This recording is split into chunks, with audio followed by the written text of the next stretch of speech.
Welcome to this month's podcast.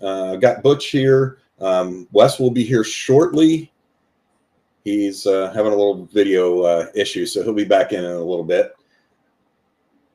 So, I think we can go ahead and get started, though. I know last time that we had one of these, we kind of gave our background stories and things like that.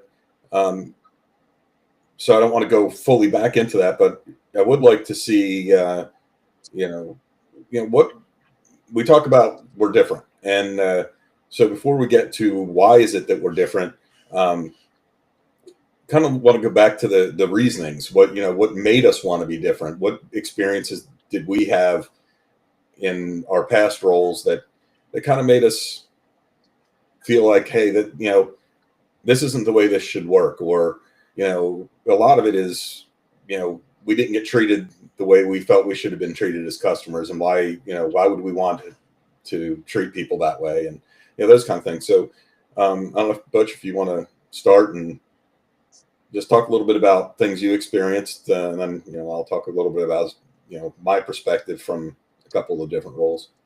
Yeah, I can do that. I'd like to lead off with everyone thinks a CEO role is glamorous and flying around in jets all the time. You know the two bolts on the door, like when you open the second door that bring in the Christmas tree? Yeah, that broke at the front door of the office, so I just had to go fix that prior to our podcast. So it truly is a glamorous lifestyle I'm leading. Um, but to your point, I I can I can kind of summarize, and I'll toot my own horn, but I was the primary negotiator for where I used to work in the independent distribution world. And so a big deal would come down, and I would be the one tasked with negotiating pricing with various distributors. And I had a really had an insightful moment where a person that I was friends with, and we're trying to I was trying to improve our price. We'd already sold something, so I was just trying to improve the price. And it was a $1 basically flash memory part, and they were charging 39 bucks, and we were buying like at least 10,000. And my friend would not budge, and I was like, "Come on, man, we're friends." And he's just like, "This is the price the market will bear." And he was right. And we ultimately placed the order, 39 bucks. But the part that bugged me is just maximizing profit, not even considering the detriment to your customer. You're obviously, if it's something that they're used to paying a dollar for, now they're paying $39. That's not good for them. I mean, and especially if they're selling 10,000 of these things. What if their product ultimately costs $30? They're going to lose, but it's contractual, so they're going to lose $9, $90,000 for all that work for nothing. So it just, I felt like there's got to be a better way to do this that's more um, partnerish, for lack of a better word. We want to do this for long term. Our the health of you as a buyer, you as a company, is just as important as our health. The healthier you are, the healthier we are. So I just wanted to get away from the predatory behavior. I didn't want to just sit there and wait and just kind of take little orders, and then once we could pounce, we pounce. Because it's also a sour taste. Like, you don't want to have a buyer who's just kind of feels used and angry. And I wouldn't begrudge a buyer for feeling that way. So, the point is, we get where you're coming from. We understand the stress you're under. And no, we're going to bend over backwards to try to be as fair as possible, and do that negotiating, do stuff for you to help you get as reasonable a price as possible. We're not magic. If the price is $300 in the marketplace, and it's a $50 part, it is what it is, and we'll tell you. But over time, we will demonstrate that we are genuinely looking out for you. So that was kind of the impetus. It killed me to see long-term customers just go away because they were furious. It's short-sighted, and I figured there's got to be a better way to do this. Yeah, yeah. Welcome aboard, Wes. Hi, Wes. Thank you. Thank you. It's great to be here. It's great to be here. I've Yeah. heard that story before, so I didn't feel compelled to interject. Yeah, yeah, no, and coming from our, back when I was kind of a buyer, you know, obsolescence management actually, it's probably almost worse than being a buyer because, I had my own budget, but I couldn't really use it. So, it was carved out for me to solve the problems, but I couldn't just go, I didn't have a credit card. I didn't have, a way to just go purchase parts when I needed them. I still had to go through procurement and through the buyers and get it approved. And, to even be able to use my own budget that was allocated to me to do these things, I still had to get other approval, so the time it took to do those things is a lot. And when I see a lot of these places where you can go and look for parts, the two big issues that I used to run into is one, e-commerce for parts was early then, but there were still places you'd go through all the trouble of getting it approved. You'd go to procurement, and they would go to the website, put it in their shopping cart, try to buy it. And by the time all that happened, they would find out that the parts weren't there anymore, or may have never existed. But Yeah. you don't know because it took too long, right? Because of those cycles. And then the other thing is, going and looking for parts. And again, obsolescence management. So it's hard to find parts, and it's parts that, maybe there's the last time buy already happening or coming up or something like that. So you're out looking for parts, and you do a search on, most of the parts websites that, aggregate data from everywhere else. And it looks like there's a ton of parts out there until you find out that they've been counting the same 100 parts, over and over again. I literally had one with a subcontractor that our company knows very well, where there were 6 parts in existence, and I kept finding places that were saying that they had the 6 parts that are in existence, except nobody had those 6 parts that are in existence because the subcontractor had already bought them at my direction. So they had the only ones in the world, but yet I kept finding places, and even the data companies where you get component data were saying it was an active component because the one person that had the parts is listed as a manufacturer when they're really not. They manufacture parts of things. They maybe encapsulate dye, but then you get the downstream effect in our world of the competition, right? If it's like, hey, there's really only 6 parts in the world, and now I've called 4 people asking the same question, and they all are like, well, this must be a gold mine. So it immediately drives the price up. And it's amazing. Just listening to you two talk is like capturing all of this afterthought of all of the problems we've lived through and applying just a little bit of forethought and some process. It's not like it's a super novel, thing, but it's the collection of all these pains that we've all been through and experienced in our roles, and then saying, hey, well, this is how we've actually solved the problem. And even if we're not the one that is the best solutions provider, we're the best one at finding the right answer. Oh, you raised an excellent point, which is intuitively, as a business person, as a buyer, purchasing manager, whatever, you think I'm going to go out to 2 or 3 different distributors and I'll pick the best price. And, to your point, Wes, if there's 200 pieces left in the world at one distributor, and those 2 or 3 people call that one person, they do instantly think they have gold. So the price just went up, as opposed to, or the price is firm, as opposed to Wes calling and saying, hey, do you have these? Great. What's the price? Date code.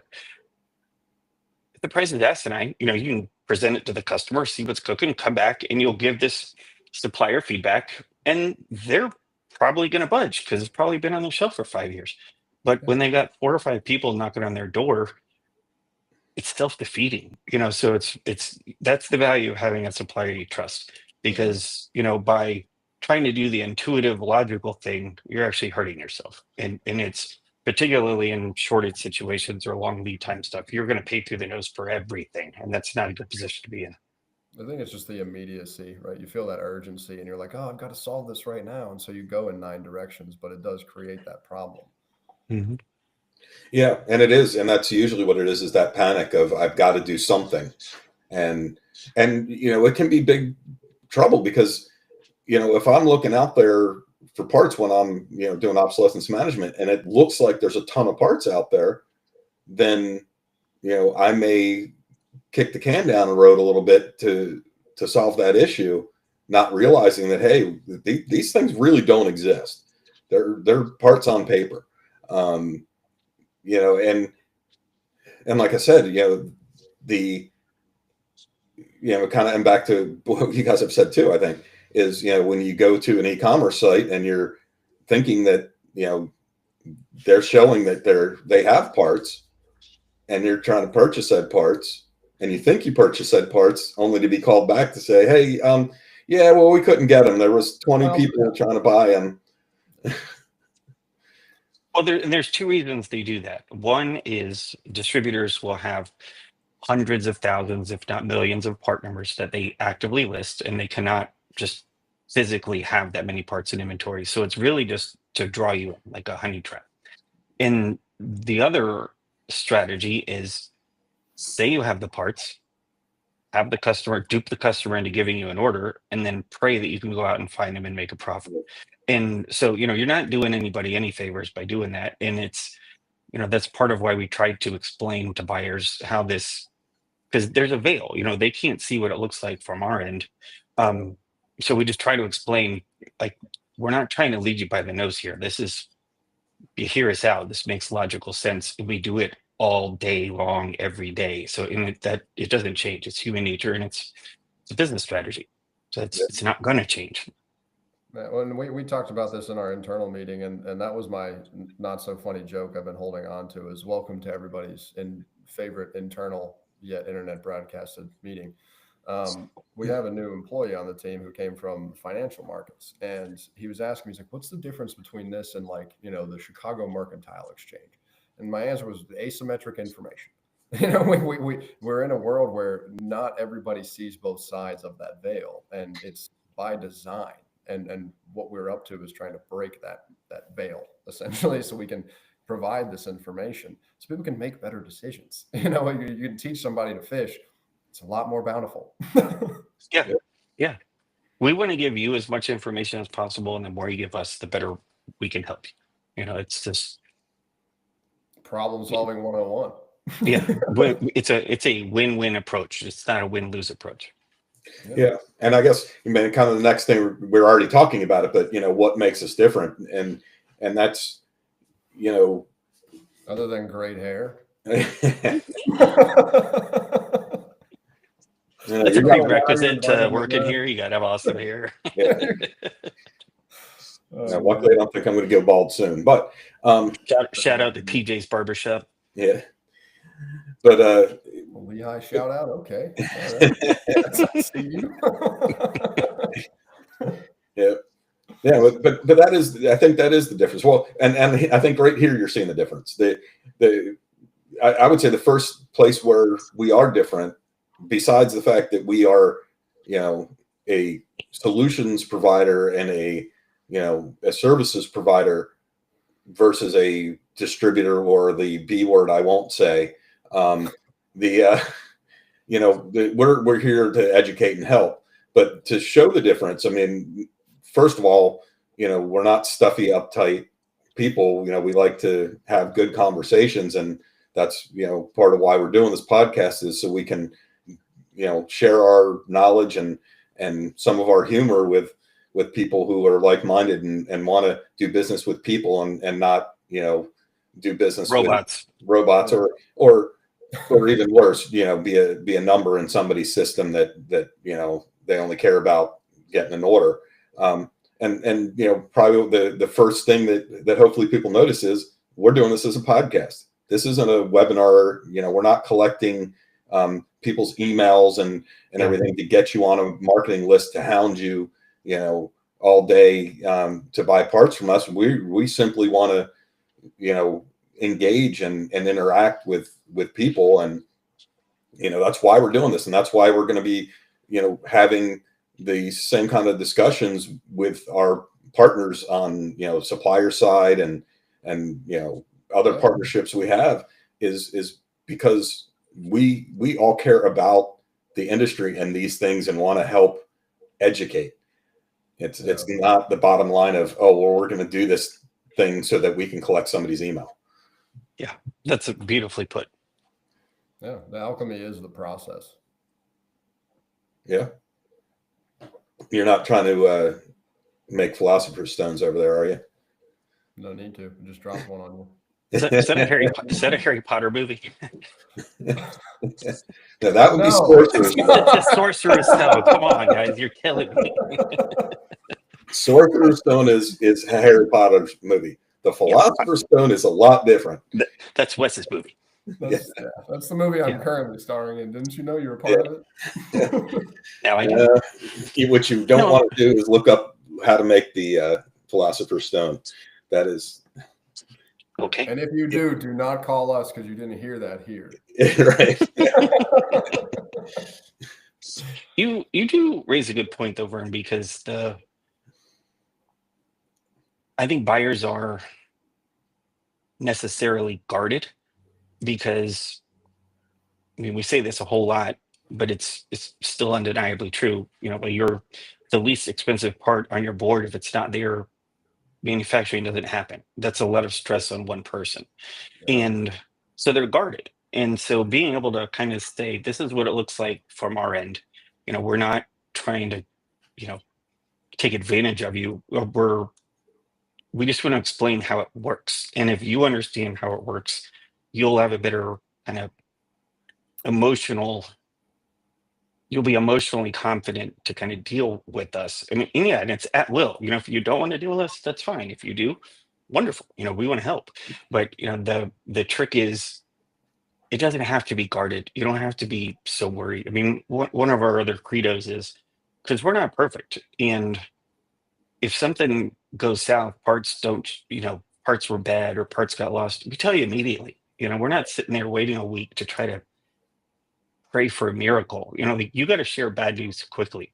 And I'm telling you, we've made better, deeper, longer lasting relationships with buyers because we immediately let them know. We hold their hand and work through it until the problem's solved. And buyers invariably say, no one's ever done that for me before. Thank you so much. And that's just how we do it. And we're not wearing a Superman cape. It's just part of our kind of procedure. But it's nice to have your kind of standard operating procedure be seen as something exceptional.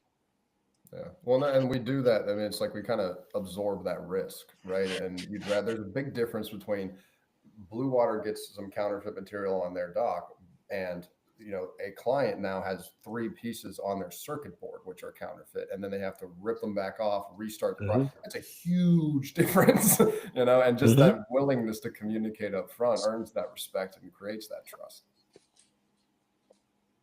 Yeah, true. And what's fun is, in looking at the numbers, we haven't seen a counterfeit part in over 3 years. Yeah. And they're getting tested. I mean, it's top to bottom, but you have a really good worldwide supplier base. Yeah. I mean, it's trust but verify. Your mom tells you she loves you, like get a second opinion or whatever that saying is. We love our vendors, but we're still going to double check the quality of the inventory. Well, it takes a while. It's nice. Years for getting. Yeah, it takes a long time to fine tune who's good and who isn't. Yeah. Yeah. You're right, Wes. I always say that's one of the best differentiators for Blue Water is, we act like a startup because we move very fast, but we've got this long track record and established relationships that give us leverage and a lot more visibility into what's going on out in the world, which then we're able to share with people who it's meaningful to, because it influences not just their decision today, but next week and on Tuesday morning's planning meeting. So, amen. Yeah, absolutely. Yeah, and part of how we're different again. I mean, it's hopefully people can see it, but we care. we we consider everybody that we deal with partners, and on the customer, on both sides, right? If our customer partners are successful, we're going to be successful. Yeah. And that's also going to help us to make our suppliers successful. So, it's all about, rising everybody up, but rising the tide, Okay. I am a little taken back though. You said, we're not real stuffy, and maybe nobody remembers. I wore a hoodie on the last podcast. I actually put this collar on to stuff it up a little bit. But it's not. And I stated that I wear a jacket when I mow the lawn. So yeah. But to go back to the boring stuff, that's another important component. I'm glad you said that, Vern, which is when Blue Water Components calls a vendor, emails a vendor, they pick up the phone or they reply. And I'm telling you, they're getting hundreds of emails per day, and they're not replying to the majority of them. And it's because we're fair. We give them realistic expectations, and they know that when we call, they've got an exceptionally good shot of actually selling something. So, and that's, you have to manage. Reputations are hard earned and easily lost. And we take great pride in our reputation because people want to deal with us, and that ultimately helps our customers, puts them in a much better position. Yeah. And it rolls down, right? It rolls downstream and upstream with the new team that we brought on. They get that, they internalize that, and the feedback that they're getting from our clients. And these are folks that they're new to this industry, and they're getting such good feedback because we're not overselling our capabilities. We're very clearly and cleanly stating that we are a services organization and this is what we do best. And if this is not what we do, well, then let's help you solve the problem. So that way you can at least move on from this and create some goodwill. Yeah. Yeah. And I guess that kind of onto the last kind of section we should talk about, how we solve some of the bigger pain points that people are having, some of those services, right? So, obviously obsolescence management, that's a big piece of it, right? And it's kind of all facets of it, right? Obsolescence support with helping you find parts and anything else that goes along with that. Hey, I can't find a swap and I don't want to talk to my engineer because it didn't go well last time. Can you help me with some information? Yeah, we can. That's why I tell people we don't save lives here, but we do create promotions and get people, jobs. Yeah. That's our goal. Yeah. Yeah. And then, on top of that, helping people with, process. So, process tools, training, those things. So if somebody's, new to obsolescence management, has a new requirement that they all of a sudden just got because government has changed those contracting rules recently, we can help you get all that stuff set up. Or if you don't even want to mess with doing it, we can do it. We can give you that white glove treatment and handle it all for you and put it in easy ways for you to understand and to meet the requirements you have. I think that's a important thing because there's not a lot of people out there doing that type of thing. Yeah. We're out of the box, ready to go. Microsoft Flow, Snap-on specialist for the predictive predicate. I'm just the guy that said it. I've got to come up. Maybe I need to start singing the blues. I need my own musical art form, Wes. No, we're good. I'm the musician. You're the mathematician. It works. Man, every time we sing happy birthday, my mother-in-law does not miss the opportunity to tell me how bad my voice sucks.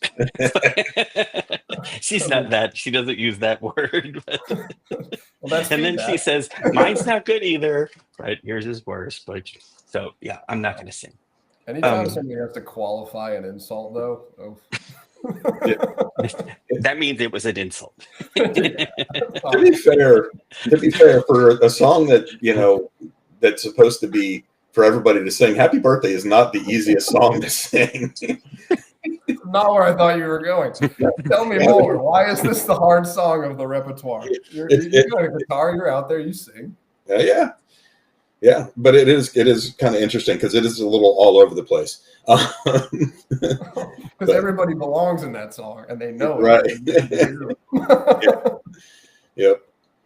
Yeah, it's true. We got 2 musicians and a cook. Yeah. I didn't think about it that way. That's cool. Though I'm a cook one too. thing. Okay. You're gonna have to step up your game, Wes, and that means I have to learn the blues. The last time buy part is also interesting because that's stuff that we want to actively work with customers, because we have discussed before, your hands are tied a lot of the time. You find out something's going obsolete, there's a last time buy. Good luck buying everything, getting approvals in time. And that's the kind of stuff. Talk to us. We've been working with you. Tell us what you need.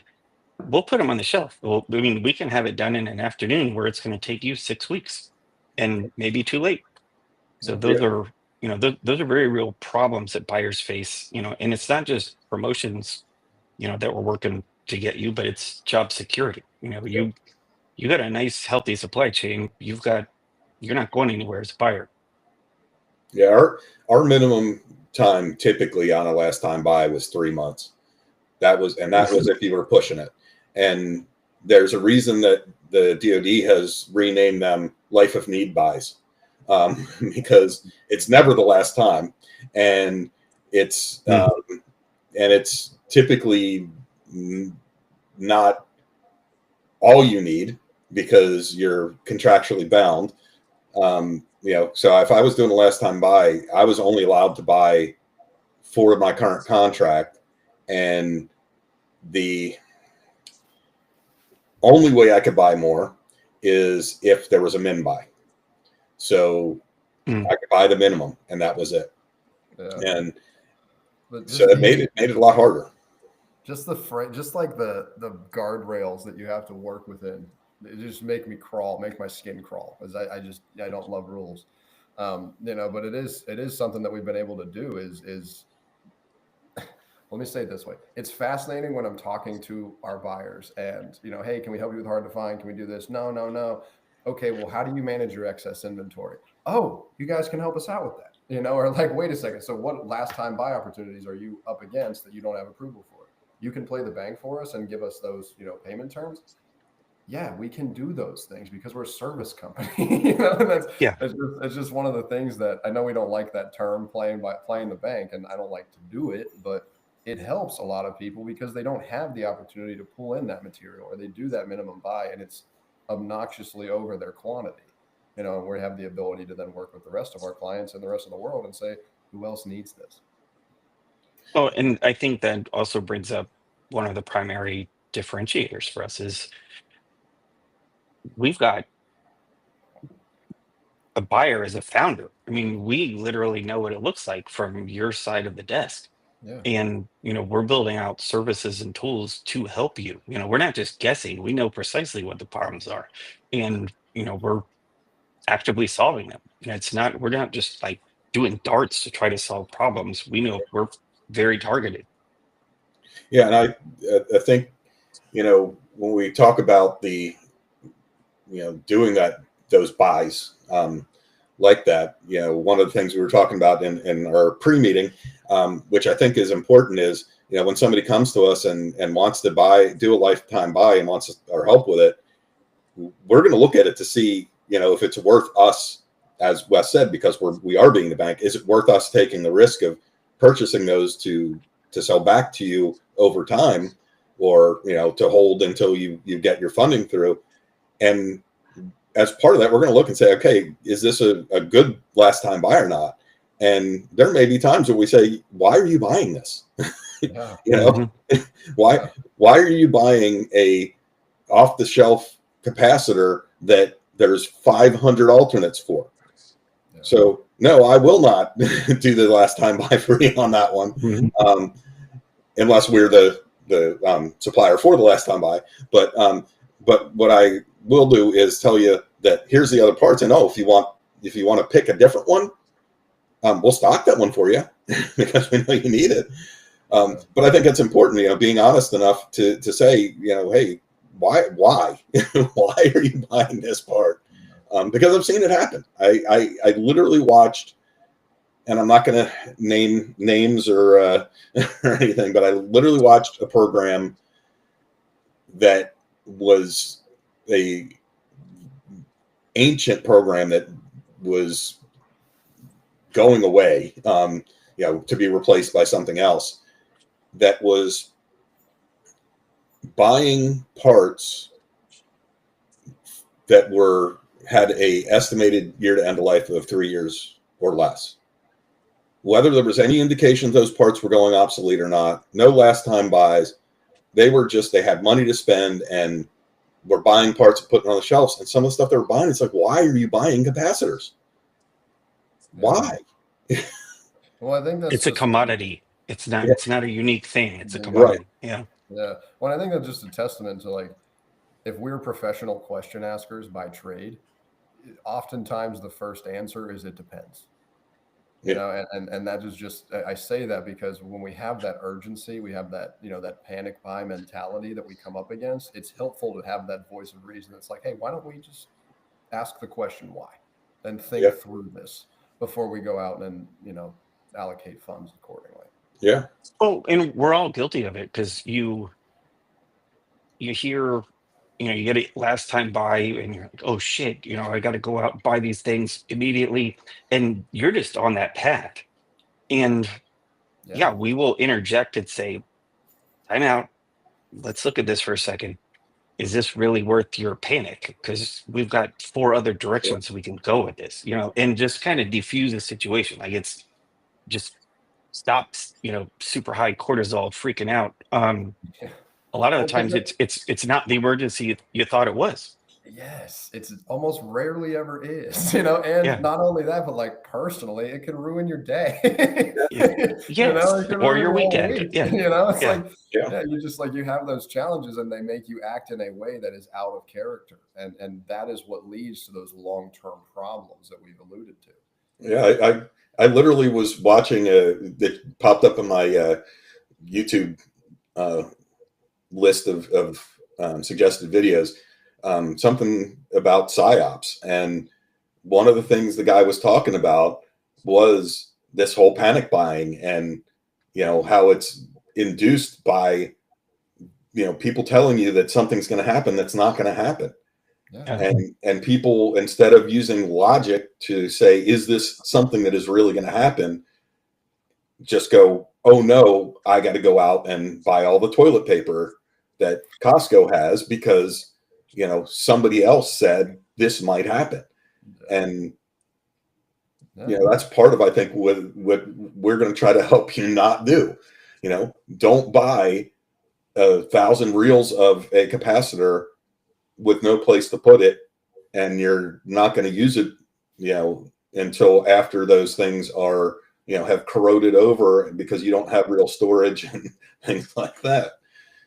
Yeah. Well, just a different example to say the same thing is like if you take a run on a bank.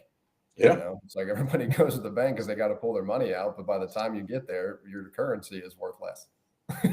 Here's a funny financial tidbit.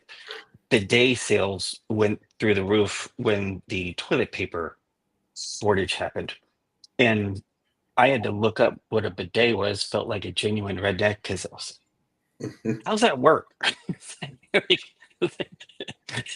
I learned way more than I needed to learn about bidets, but I was just like, I'll be damned. It was funny. Well, but it's it's like second and third order effects. One thing happens and you can't anticipate. You're just going to Costco to get toilet paper. You're not trying to think of other solutions. It's just I need to go fill up the carton. Borrow my friend's truck and put all the toilet paper in there. Yeah. Well, and that's one of the reasons we have on that. I'm trying to pull it up, but knowing me, it will take me longer to pull it up than it will to just describe it. we have that new logo that we put together with the B-52 on it, and it says in Latin "New Order of the Ages" for that reason. Yeah. Yep. The logo's badass. I love that thing. Yeah. The hoodie rules. I concur. The hoodie rules. Yes, It does. I'm so glad to hear that. Yeah, mine right over there. Yeah. Oh man. Of course. Well, we all Now work we- from all over the place, so you gotta have a good sweatshirt if you're going to be a good team. That's just a Yeah. personal leadership philosophy. Yep. Of course, now we need hats. I'm down for hats. I mean, if you're saying that I got to get a haircut, No. Yeah, we need hats. No, Logo. then we're going to cover up our awesome hair. Yeah, it's true. I'm kind of torn. Well, But never mind. I was going to vote for cowboy hats. Those are cool. Sailor That hat. would be It's hard I to could pull get on off board walking with around cowboy Publix hat. or the grocery store with a cowboy hat. You're going to get a bunch of funny looks. It's a Blue Water Components hat. Back off. Yeah, babe, don't you know? Well, let me tell you. Maybe on your side of Florida, that's a weird thing. Over here, it's not weird at all. You see people. Yeah, you've got farm animals. You got all kinds of stuff. Yeah, Yeah. you're in a different world. Yeah. We're in the So many highly layers to cosmopolitan town of Lehigh Acres. Yeah. If you own it, you're not going to get any questions. It's just a fact. Yeah. Yeah, true. So I guess something else that you kind of brought up in a meeting the other day that kind of ties back into all of this, I guess, really. Butch, can you describe a little bit about the our component storage area and the certifications and things like that, just and how we can hold them probably better than most people can in their own facilities? The redneck word triggered your memory. Yeah. Yeah, it was we were having a discussion with a very high level person in San Francisco, and we were just discussing how we were at the time when we were first ESD certified, there were 300 precisely facilities around the world that were ESD certified. And I just giggled because I looked at the list and it was like Rolls-Royce, General Dynamics, Lockheed Martin, Blue Water Components with their 2 employees. Yeah, buddy. and it was hilarious because when the auditor came, they were like, "Where's the real place?" I'm like, "You're here. You got one inspection desk." Yes. Okay, this would be a short. And then he was having a problem because he was like, "How am I going to spend 8 hours doing this?" Like, I pray to God we don't have to, sir. But yeah, we had everything right, and it was cool because we do want to stay in front of stuff. We do stay in front of stuff. We've got a climate controlled ESD certified. I mean, we get audited twice a year. We have an independent third party auditor and then a formal MQA auditor. Readings, you got to send all that equipment in for calibration. We take it, we may laugh a lot, but we take it very seriously. And and same thing with like AS9120. I mean, getting aerospace certified. No one was asking us to do that. We did that way before anyone asked us to do it. We did it because we wanted. If we can be better, we're gonna be better. So we tend to stay in front of these things because it's going to be better for our customers down the road. So we're going to do it as soon as possible. Yeah, and it's different. Again, that's why we're different, because as you said, we take the fun stuff, and have fun with it. But when it comes down to quality, and when it comes down to doing the right thing, and being a good partner, we're very serious about those things. And Yeah. and you need to be, right? I mean, we're dealing with some of the stuff. We're dealing with people's lives here, right? I mean, a counterfeit part gets onto an airplane, and we don't want to be the ones responsible for that. Even with the shortage stuff, we talk about lines going down and things like that, but we a lot of times forget about the sustainability part, that some of these things that we've got out in the field have been flying or driving or sailing for 50, 60, 70 years, and they're trying to keep them going. And if a part gets into goes obsolete and they can't get those parts, well, now they can't repair everything. And our ability to respond to what's the right way to say it and not get any problems with the streaming places, our ability to respond to an incident where our military is going to have to get involved is highly dependent on our assets and them being ready. And 100%. And if you have seen some of the things that I have seen about the readiness of some of our assets, sometimes it is scary. And it's absolutely true. We can literally have assets parked because of one part that we probably have 7 sources for, but they don't know who to reach out to. From their book, it's just obsolete. And it's not cool, to put it simply. Well, there's a reason all 3 of us are the kind of folks that fix our own lawnmowers. Just for that reason. It's better. It's more fulfilling, at least in my humble opinion, to fix something and let it keep working if it wasn't broken in the first place. If it's just one part, swap the part. Don't buy a whole new thing. And I think that's we're in this macro socio trend of efficiency, and I couldn't be happier. Agreed. Although I do not recommend changing the transmission on a Honda commercial mower, because that's the first thing they build it around. Ooh. And I didn't really read the schematics first, and it literally took me 12 hours. So it was like 9 hours of taking the damn thing apart, and then just 3 hours of putting it back together. Dang it sucks. So now I wanted to spend my Saturday. Sounds like the old school tractors. I've got I don't use it as much anymore, but I've got a old late 70s, actually probably more like mid 70s Kubota. And those things, basically all those old tractors were the engine and transmission is the frame. So you're literally, sitting on the transmission when that's where the seat is, and they bolt fenders and stuff to it, but it's all one big long, just assembly. So if you have to do any work, you're basically taking almost the entire thing apart to do anything, internal to it. There goes your weekend. Yeah. Exactly. And it is kind of fun though. Let's be real. You can listen to Almy Brothers have a beer. It's kind of fun, but I'm complaining about it. But big picture was still fun. It's always better in hindsight. That's true. That's true. Yeah. I can promise you, I don't own a Honda mower anymore. No, I'm not harsh on the Honda mowers. I bought it used, and the thing was beat to hell. I knew that in the first place, but I wasn't going to go down that road again. Yeah. I mean, the cool thing about the stuff like the old Kubota, that thing it's a tank. I mean, it put some diesel in it and the thing runs. I mean, it's like, there's a reason that we sell connectors that were designed in the 70s. Yeah. And this is the reason. This is the exact reason.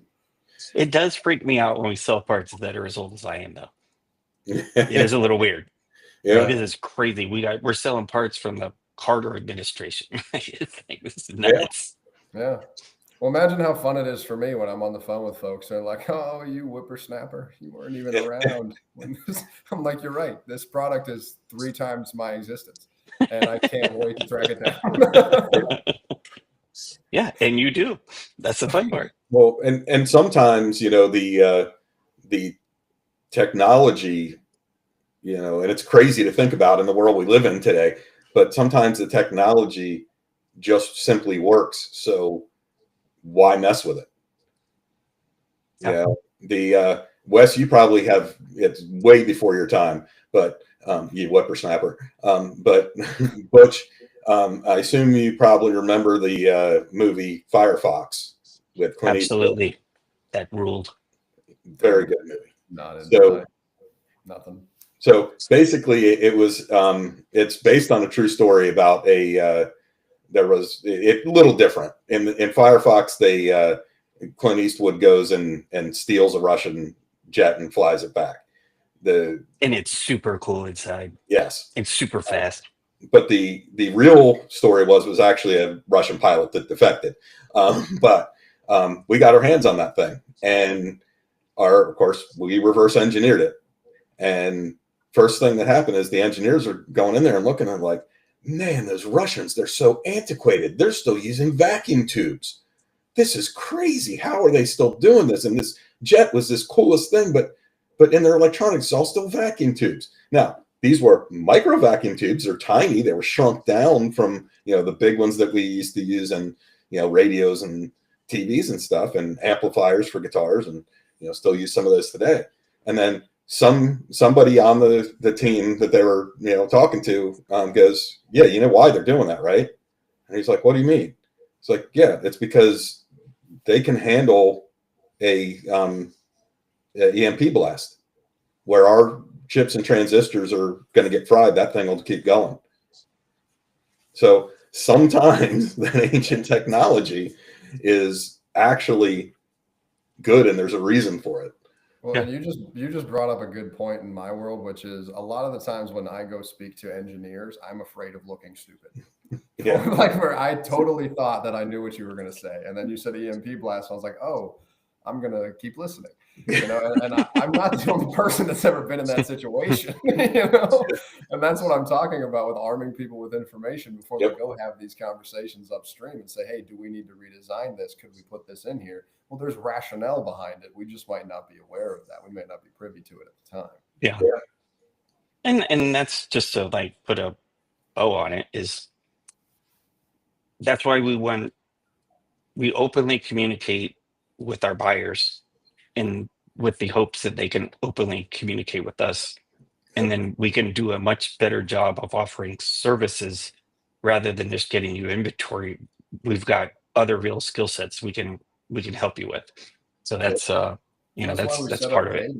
Now, it's one of the things I found it ironic, I guess. I don't know, weird, but I have a lot of cadences set up. So I have weekly, bi-weekly, monthly meetings with my clients. I found that to be atypical, but I've also found it that there's a reason that people want to have those meetings, is because they get the consistency of care, where it's like, okay, we're just checking in. I'm not calling you to ask you the same 15 questions. Right. We're going to go through the same 3 or 4 bullet points, and we're going to have space to have, free flowing dialogue. But those bullet points are agreed upon when we first meet one another, and we set those expectations. We do a social contract saying, hey, what do you want to count on me for? This is what I'm going to count on you for. And we'll both show up prepared.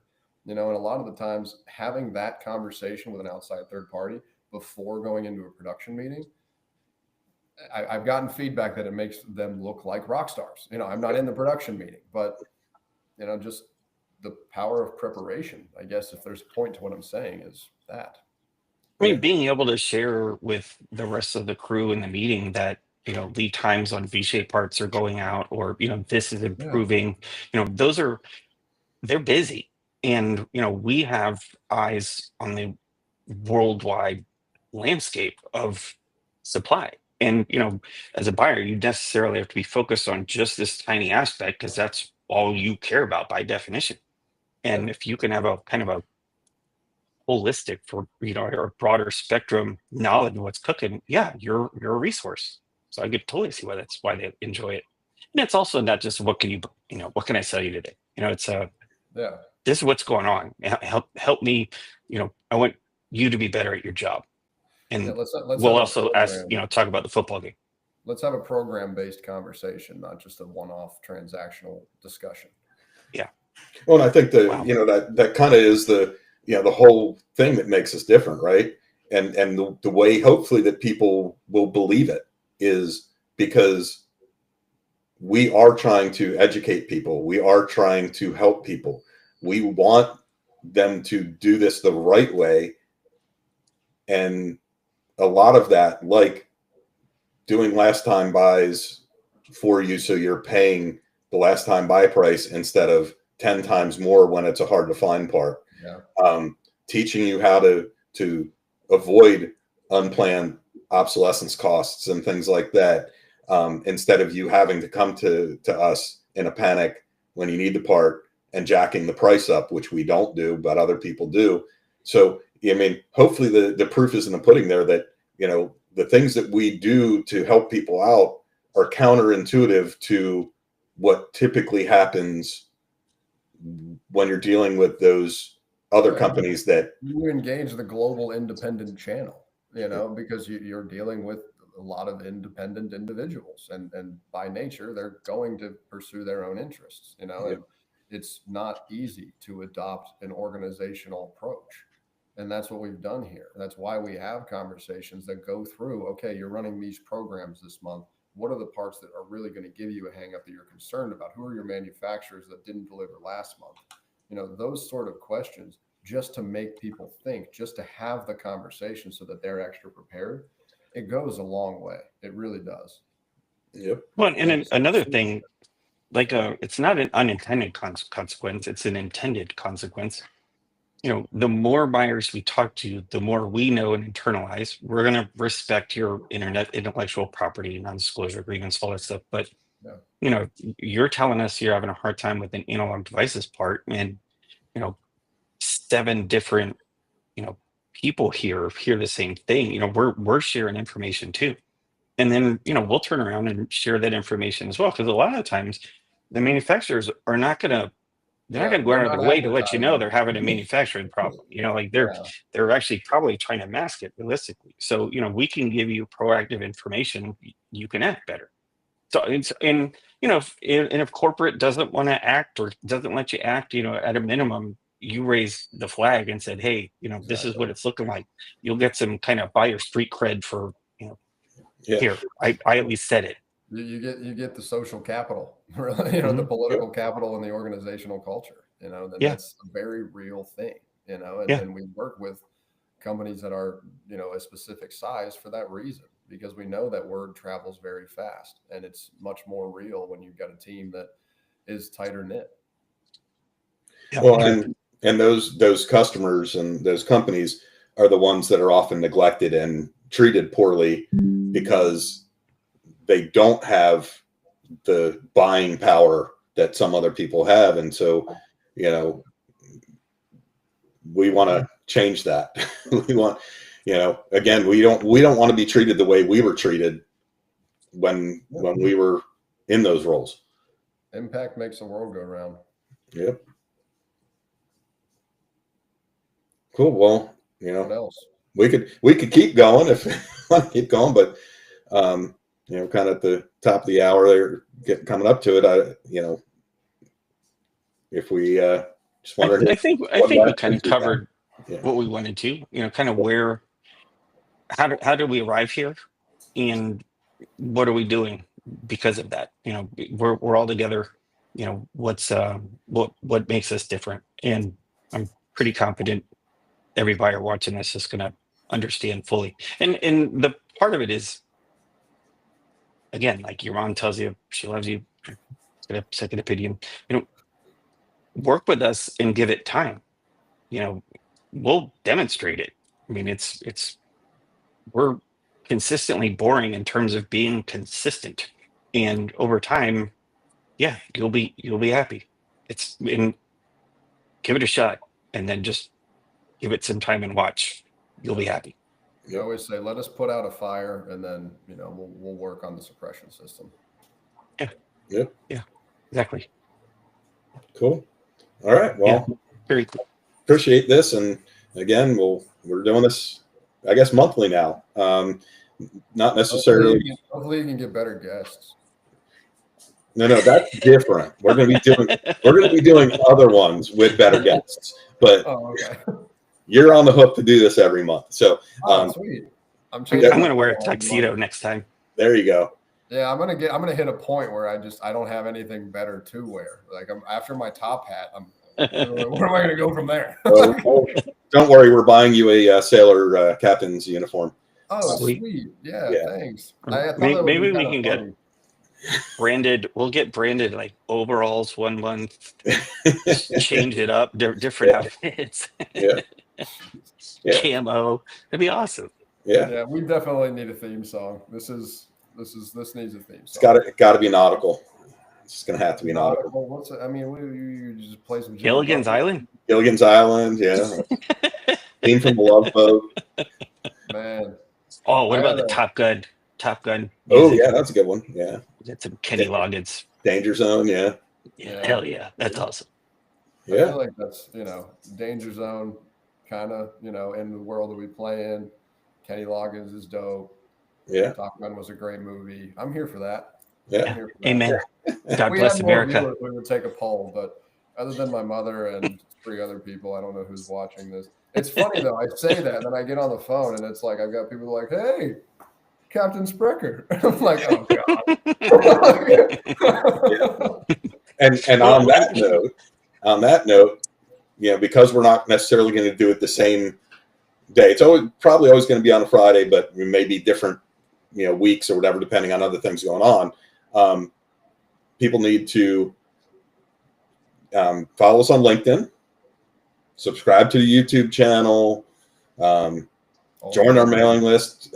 We do have a newsletter that goes out starting this Monday called Monday Mooring, which has some interesting information about what's going on in the marketplace and everything. So, let us know and we'll get you on there. But, subscribe and do all that cool stuff that all these podcasters do. And I gotta when I release the video, I'll have to do the subscribe below and all that. Sweet, of course, mandatory. I mean, what blew my mind? Mine? I'm Oh, sorry. yeah. Go ahead, Butch. Yours No. is relevant. Mine's totally Well, off. what all I was gonna say was when Vern proposed doing a podcast, I was like, who the hell wants to watch a podcast about semiconductor distribution stuff? And it's hilarious. Like, it's fun. It's like the most fun hour. And then, B, it's like it's informative. It's like it's what you would wish. It's not some lame ass, sitting through some tutorial thing where you're like hitting the button and trying to fast forward to get it over super fast. It's actually fun. That's a part that's my favorite part. But yes, let's hear about Vine. No, we're going to strike the balance between fun and there's valuable questions being asked. I'll try and bring some good questions from some of the buyers I play with next week or next month. We'll see how that goes. What was I going to say? Vine, before TikTok, Vine was fantastic, and there's just this compilation that you just said it, and it just came screaming back to the front of my mind, which just again shows the cultural disparity in terms of our ages here. It was like, a bunch of people was like, "Hey, thanks for coming to my channel." And like, that's what you just, I just saw like a 12-year-old jumping on YouTube, like, "Hey." Let's come up with an ending that we all do it at the same time. There you go. Next time we'll do it Well, in unison. Yeah, there's some good ones out there. Continuous improvement looks like. There's a one. Oh, I got dogs barking. So that's a Boom good. shakalaka. Yes, we did say that's a requirement that you had to have dogs barking in the meetings and the podcast. But there's one guy that I watched that does like says what's in stores and stuff, the deals and stuff that are in stores. And at the end of every one of them, he goes, "Bye, I love you." Like, that's an interesting ending. And giving it out, Yeah. just giving it out. Yeah. There's nothing wrong. If you got good vibes, you gotta project them to the world. It's just it's the responsibility of being creative. Yeah, I think I was telling you guys, Eric Burris, who's a meteorologist for the Orlando Channel 2 station. He does a daily coffee talk where he talks about weather and then takes questions and stuff. And he ends his with "Be the sunshine in somebody else's day." I like that. So we're gonna have to come up with something, kind of. I Interesting. I have talked to my wife before and told her I loved her, and then talked to someone else calls in, and then I'm getting off the phone with like Bill in Texas. I'm like, "Love you, Bill." what did I just do? Yeah. And there's no recovering. You just hang up the phone. Yep. Bill may give me love you, hell. man. Hopefully he didn't hear it. And I've talked to Bill like twice, so it's totally inappropriate. Yes. Yes. No. No. Yeah, say Levy. Me All right, neither, puppy. dude. Yeah. All right, guys. Our dogs are going to be barking at each other here soon. That's what your dog started it. Yeah. Yep. All right. Have a great weekend, All right. guys. All right. See you, everybody. Peace out, guys. All right. See Bye. y'all.